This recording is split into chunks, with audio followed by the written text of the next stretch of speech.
kalagitnaan ng ating pagunlad, marami sa atin nang nakalimot sa mga biyayang hatid ng kalikasan.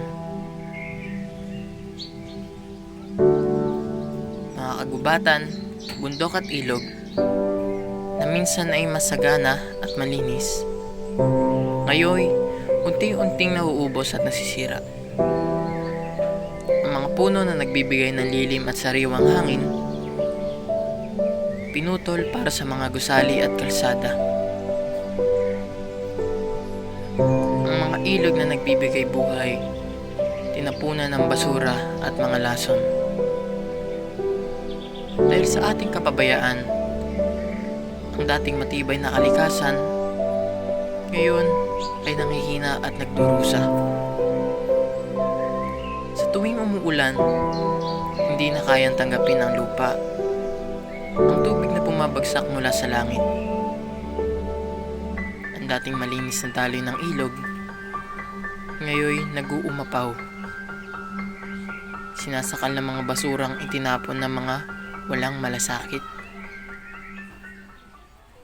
Ang mga komunidad na dati tahimik at ligtas, ngayon nagdurusa sa baha. Mga tahanan, ari-arian at maging buhay, unti-unting tinangay ng malalaking alon ng tubig baha. Isang masakit na paalala na ang kalikasan ay sumisingil sa ating pagkukulang. Ngunit may pag-asa pa. Bawat isa sa atin ay may kakayanan at responsibilidad na kumilos. Simulan natin sa maliliit na hakbang. Pagtatanim ng puno, tamang pagtapon ng basura, at pagsuporta sa mga advokasya para sa kalikasan. Ang ating kalikasan ay hindi lamang para sa atin, kundi para sa mga susunod na henerasyon.